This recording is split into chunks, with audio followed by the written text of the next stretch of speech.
Hola, ¿alguna vez ha surgido una idea que parecía increíble, llena de potencial, solo para ver cómo se desvanecía en el camino?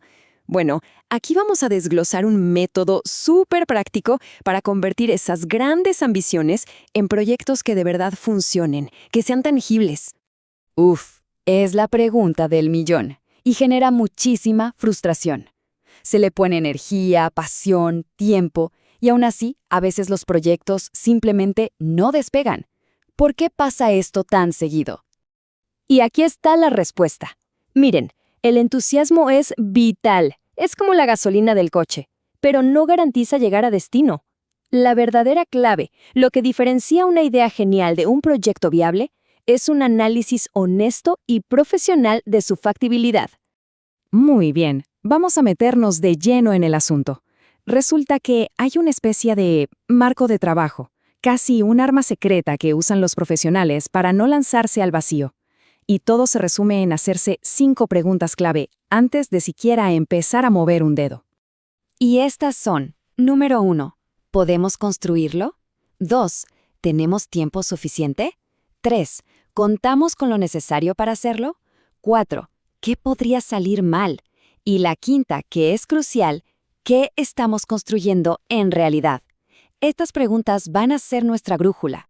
Vamos a arrancar con las primeras 3 preguntas, que son, digamos, los 3 pilares de cualquier proyecto que se respete: la capacidad técnica, el tiempo y los recursos. Ser brutalmente honestos aquí es el primer gran paso hacia el éxito. El primer pilar es la factibilidad técnica. Y esto no es más que una autoevaluación súper realista. O sea, ¿se puede o no se puede hacer el proyecto con los conocimientos y la tecnología que tenemos a la mano en este preciso momento? La pregunta, así al grano, es: ¿sabemos hacerlo con lo que tenemos? Y ojo, no se trata de lo que podríamos aprender en el futuro o del equipo que podríamos conseguir, sino de la capacidad real que tiene el equipo aquí y ahora. Entonces, ¿qué hay que evaluar? Pues el nivel de conocimiento del equipo, las herramientas que de verdad están disponibles y si toda la tecnología es compatible entre sí. El ejemplo lo deja clarísimo. Es como querer crear una aplicación móvil súper avanzada sin tener la menor idea de programación móvil. Simplemente no va a pasar.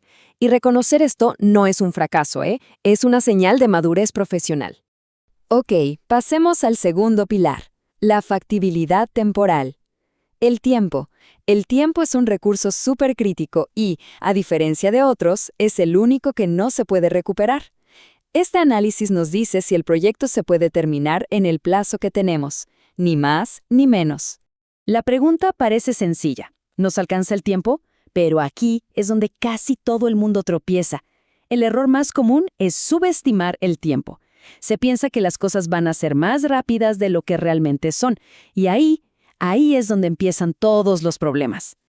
Para poder estimar bien, hay que considerar variables reales: las horas de las que de verdad se dispone, qué tan complejo es el proyecto de verdad, a qué ritmo trabaja el grupo.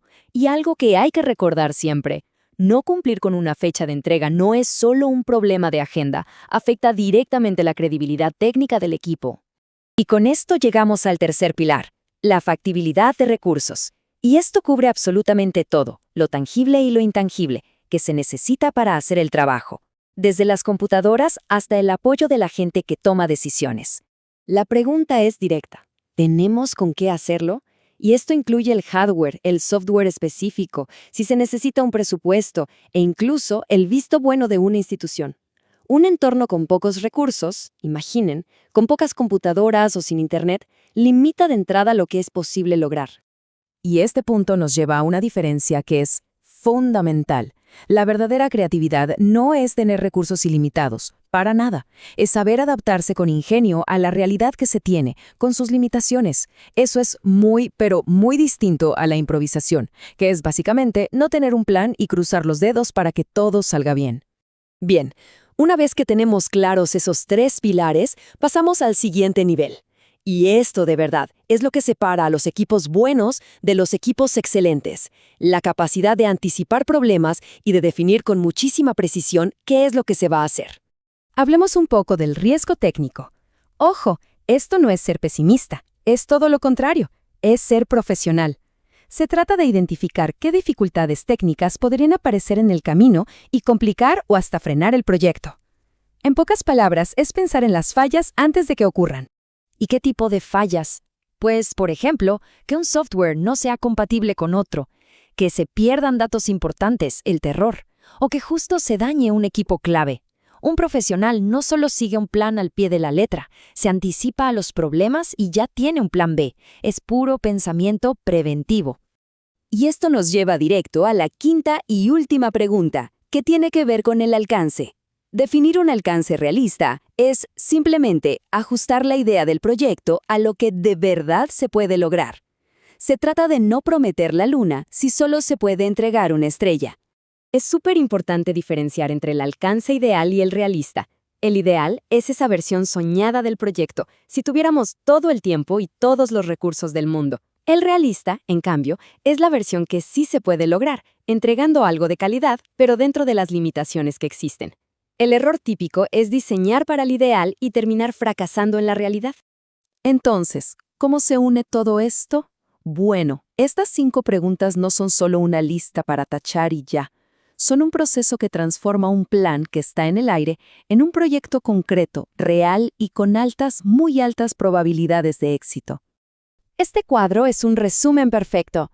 Para el análisis técnico la pregunta es, ¿sabemos cómo? Y el error es sobreestimar la propia capacidad.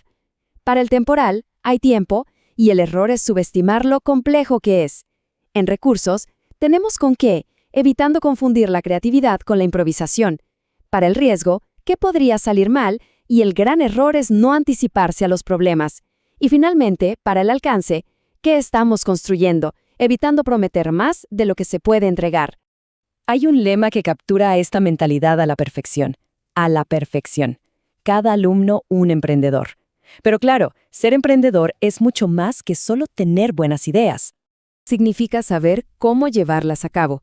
El emprendedor exitoso, el que de verdad triunfa, calcula antes de actuar. Y esa es la esencia de ser un profesional. Analizar, prever y ejecutar basándose en la realidad, no solo en el entusiasmo del momento. Así que para la próxima vez que surja una de esas ideas geniales, la pregunta final es esta. ¿Está lista para el mundo real? Después de pasar por estas 5 preguntas, las posibilidades de que la respuesta sea un sí rotundo son muchísimo, pero muchísimo mayores.